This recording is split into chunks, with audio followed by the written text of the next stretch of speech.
بیگم زبیدہ کی حویلی کے drawing room میں لگے قیمتی فانوس کی روشنی مریم کے چہرے پر پڑ رہی تھی۔ مریم جو اس گھر کی بہو تھی، ایک کونے میں کھڑی ان مہمانوں کو دیکھ رہی تھی جو بیگم زبیدہ کی شان و شوکت کے قصیدے پڑھ رہے تھے، لیکن اس شان و شوکت کے پیچھے ایک کالا سایہ تھا جو مریم کا تعاقب کر رہا تھا۔ بیگم زبیدہ نے ہاتھ میں پکڑا کرسٹل کا گلاس میز پر رکھا، جس کی آواز نے ہال کے سناٹے کو چیر دیا۔ ان کی نظریں اپنی بہو پر جم گئیں۔ یہ نظریں محبت کی نہیں، حقارت کی تھیں۔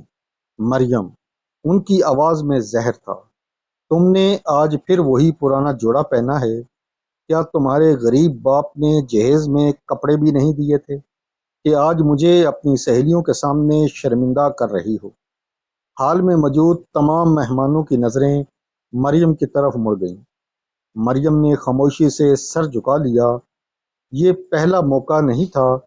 پچھلے 3 سالوں سے مریم نے اپنی ساس کی ہر تذلیل کو ایک عبادت کی طرح برداشت کیا تھا، لیکن آج مریم کی جیب میں وہ کاغذات تھے جو اس حویلی کی بنیادوں کو ہلا سکتے تھے۔ مریم کی شادی حماد سے ہوئی تھی۔ حماد ایک شریف مگر اپنی ماں کے دباؤ میں رہنے والا شخص تھا۔ بیگم زبیدہ نے اپنی دولت کے زور پر مریم کے والد کے کاروبار کو تباہ کرنے کی سازش کی تھی تاکہ وہ مریم کو خرید سکیں۔ مریم کو یہ سب معلوم تھا۔ اس نے اپنی شادی کے بعد کے 3 سال صرف بیگم زبیدہ کے کالے دھندوں کو سمجھنے میں گزارے۔ وہ ہر روز رات کو ڈائری لکھتی، ہر کال ریکارڈ کرتی اور ہر وہ دستاویزی ثبوت جمع کرتی جو بیگم زبیدہ کی حقیقت کھول سکتا تھا۔ مریم جانتی تھی کہ ایک دن ایسا آئے گا جب بیگم زبیدہ اسے دیوار سے لگا دیں گی، اور وہی دن اس کے انتقام کا پہلا قدم ہوگا۔ آج کی شام بیگم زبیدہ نے اپنی سالگرہ کے موقع پر شہر کے بڑے کاروباریوں اور سیاستدانوں کو مدعو کیا تھا۔ یہ ان کی طاقت کے مظاہرے کی رات تھی۔ آج میں ایک بہت بڑا اعلان کرنا چاہتی ہوں، بیگم زبیدہ نے مائک ہاتھ میں لیتے ہوئے کہا۔ میری بہو مریم، جس کے خاندان کی اوقات ہم نے اپنی سخاوت سے بلند کی، وہ اس گھر کے لائق نہیں ہے۔ اس کے والد نے دھوکہ دہی سے ہماری جائیداد پر قبضے کی کوشش کی ہے، اور میں آج اسے اپنے گھر سے نکالنے کا اعلان کرتی ہوں۔ حماد نے اپنی ماں کی طرف دیکھا۔ اس کا چہرہ زرد پڑ گیا۔ وہ اپنی ماں کے سامنے کچھ کہنے کی ہمت نہ رکھتا تھا۔ مہمانوں نے مریم کی طرف ایسے دیکھا جیسے وہ کوئی مجرم ہو۔ مریم نے ایک ٹھنڈی سانس لی، مائک کی طرف بڑھی، اور وہیں سے کہانی کا رخ بدل گیا۔ مریم نے اسٹیج پر جا کر ہنستے ہوئے بیگم زبیدہ کے ہاتھ سے مائک لے لیا۔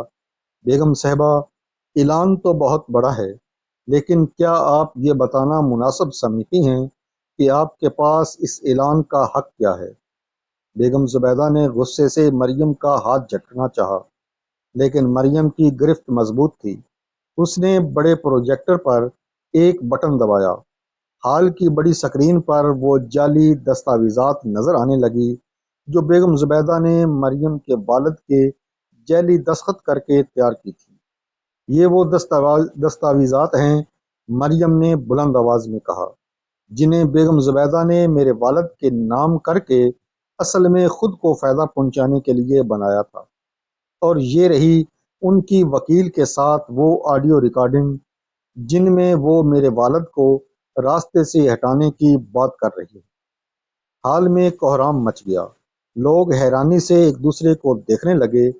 بیگم زبیدہ کا چہرہ سفید پڑ چکا تھا۔ وہ لڑکھڑا کر صوفے پر گر گئیں۔ حماد اسٹیج پر آیا۔ اس نے کاغذات دیکھے، آڈیو سنی۔ اسے لگا جیسے اس کے سر پر آسمان گر پڑا ہو۔ اس نے اپنی ماں کی طرف دیکھا، جن کی آنکھوں میں اب غرور نہیں، صرف خوف تھا۔ ماں، یہ کیا ہے؟ کیا آپ نے صرف اپنی انا کی تسکین کے لیے ایک معصوم انسان کا گھر اجاڑ دیا؟ حماد کی آواز میں درد تھا۔ مریم نے نرمی سے حماد کا ہاتھ پکڑا۔ حماد، میں نے تم سے محبت کی ہے، اس لیے میں نے یہ سب کچھ کیا تاکہ تمہاری ماں کو اس راستے سے واپس لایا جا سکے۔ لیکن اب وقت آ گیا ہے کہ سچ کا سامنا کیا جائے۔ یہ گھر، یہ دولت، یہ سب میرے والد کی محنت تھی، جسے انہوں نے اپنی وصیت میں میرے نام کیا تھا تاکہ اسے کسی غلط ہاتھوں میں جانے سے بچایا جا سکے۔ مریم نے وہ اصل وصیت نامہ سب کے سامنے پیش کر دیا۔ بیگم زبیدہ کی سازشیں سب کے سامنے بے نقاب ہو گئیں۔ مہمانوں نے بیگم زبیدہ کی طرف حقارت سے دیکھا۔ وہ جو کل تک اس شہر کی ملکہ تھیں، آج رسوائی کی انتہا پر تھیں۔ مریم نے بیگم زبیدہ کے پاس جا کر آہستہ سے کہا، میں آپ کو جیل نہیں بھیجوں گی، کیونکہ میں آپ کے بیٹے کی عزت کا سودا نہیں کرنا چاہتی، لیکن آج سے اس گھر کے فیصلے آپ نہیں، ہم کریں گے۔ اس دن اس حویلی میں ایک نیا سورج طلوع ہوا۔ غرور کے محل کی بنیادیں ہل چکی تھیں، اور مریم نے اپنی شرافت اور ثابت قدمی سے وہ مقام حاصل کر لیا تھا جو دولت نہیں خرید سکتی تھی۔ انسان کا غرور ایک ایسا اندھا پن ہے جو اسے اپنے پیاروں اور اپنی اصلیت سے دور کر دیتا ہے۔ مریم نے طاقت کا جواب طاقت سے نہیں، بلکہ سچ اور ثابت قدمی سے دیا۔